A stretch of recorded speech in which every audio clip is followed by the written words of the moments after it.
and welcome to the 12 Days of Christmas. I'm Pastor Haley Hausman, and I'm going to read to you How the Grinch Stole Christmas. How the Grinch Stole Christmas by Dr. Seus. Every Who down in Whoville liked Christmas a lot, but the Grinch who lived just north of Whoville did not. The Grinch hated Christmas, the whole Christmas season. Now please don't ask why, no one quite knows the reason. It could be his head wasn't screwed on just right. It could be perhaps that his shoes were too tight. But I think that the most likely reason of all may have been that his heart was 2 sizes too small. But whatever the reason, his heart or his shoes, he stood there on Christmas Eve hating the Whos, staring down from his cave with the sour, Grinchy frown at the warm, lighted windows below in their town. For he knew every Who down in Whoville beneath was busy now hanging a mistletoe wreath. And they're hanging their stockings, he snarled with a sneer. Tomorrow is Christmas, it's practically here. Then he growled with his Grinch fingers nervously drumming, I must find some way to stop Christmas from coming. For tomorrow, he knew, all the Who girls and boys would wake bright and early. They'd rush for their toys, and then, oh, the noise. Oh, the noise, noise, noise, noise. That's one thing he hated, the noise, noise, noise, noise. Then the Whos, young and old, would sit down to a feast, and they'd feast, and they'd feast, and they'd feast, feast, feast, feast. They would feast on Who pudding and rare Who roast beast, which was something the Grinch could not stand in the least. And then they'd do something he liked least of all. Every Who down in Whoville, the tall and the small, would stand close together with Christmas bells ringing. They'd stand hand in hand, and the Whos would start singing. They'd sing, and they'd sing, and they'd sing, sing, sing, sing. And the more the Grinch thought of this Who Christmas sing, the more the Grinch thought, I must stop this whole thing. Why, for 53 years I've put up with it. Now I must stop this Christmas from coming. But how? Then he got an idea, an awful idea. The Grinch got a wonderful, awful idea.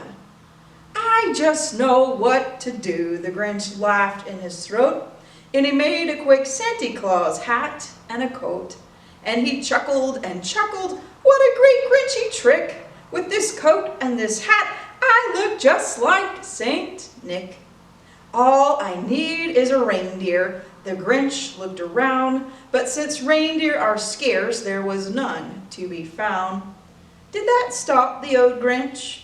No, the Grinch simply said, if I can't find a reindeer, I'll make one instead. So he called his dog Max, then he took some red thread and he tied a big horn on top of his head. Then he loaded some bags and some old empty sacks on a ramshackled sleigh, and he hitched up old Max. Then the Grinch said, get out, and the sleigh started down toward the homes where the Whos lay a snooze in their town. All the windows were dark, quiet filled, snow filled the air. All the Whos were all dreaming sweet dreams without care. When he came to the first little house on the square, this is stop number 1, the old Grinchy Claus hissed, and he climbed to the roof, empty bags in his fist.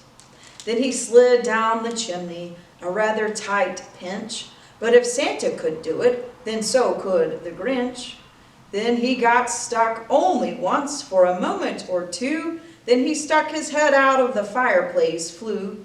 Where the little Who stockings all hung in a row, these stockings, he grinned, are the first things to go. Then he slithered and slunk with a smile most unpleasant. Around the whole room he took every present. Pop guns and bicycles, roller skates, drums, checkerboards, tricycles, popcorn and plums. And he stuffed them in bags. Then the Grinch very nimbly stuffed all the bags one by one up the chimbley. Then he slunk to the icebox. He took the Who's feast. He took the Who pudding. He took the roast beast. He cleaned out that icebox as quick as a flash. Why, that Grinch even took their last can of Who hash. Then he stuffed all the food up the chimney with glee, and now, grinned the Grinch, I will stuff up the tree. And the Grinch grabbed the tree and started to shove, when he heard a small sound like the coo of a dove. He turned around fast and he saw a small Who, little Cindy Lou who was not more than 2. The Grinch had been caught by this tiny Who daughter who'd got out of bed for a cup of cold water. She stared at the Grinch and said, Santa Claus, why? Why are you taking our Christmas tree? Why? But you know that old Grinch was so smart and so slick, he thought up a lie and he thought it up quick.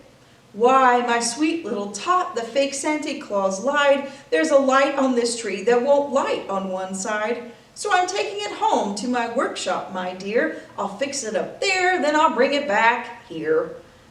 And his fib fooled the child. Then he patted her head, and he got her a drink, and he sent her to bed.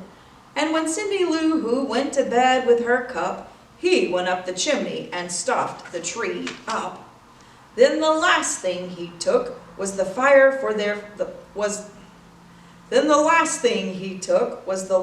for their fire. Then he went up the chimney himself, the old liar. On their walls he left nothing but hooks and some wire. And the one speck of food that he left in the house was a crumb that was even too small for a mouse. Then he did the same thing to the other Who's houses, leaving crumbs much too small for the other Who's mouses. It was 15:15 dawn, all the Who's still abed, all the Who's still a snooze when he packed up his sled, packed it up with their presents, the ribbons, the wrappings, the tags and the tinsel, the trimmings, the trappings. 3,000 feet up the side of Mount Crumpet, he rode with his load to the tip-top to dump it. Pooh-pooh to the Who's, he was Grinchishly humming. They're finding out now that no Christmas is coming.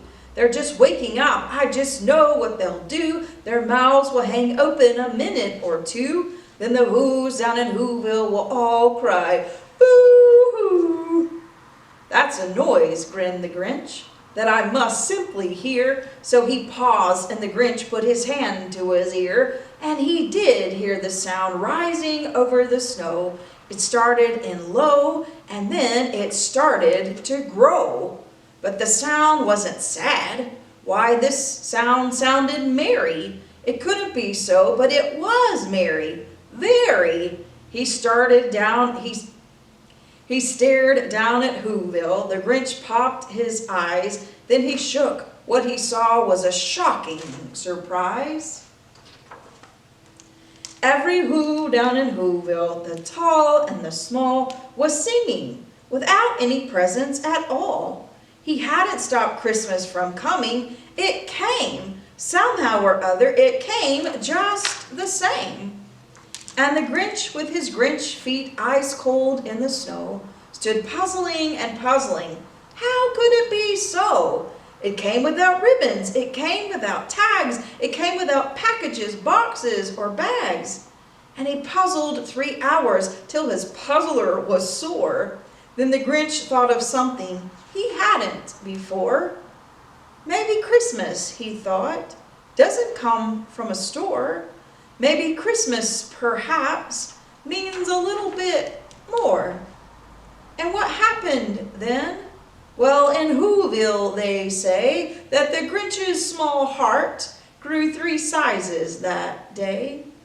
And the minute his heart didn't feel quite so tight, He whizzed with his load through the bright morning light, and he brought back the toys and the food for the feast. And he himself, the Grinch, carved the roast beast.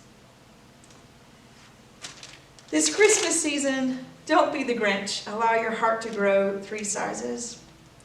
Happy and Merry Christmas.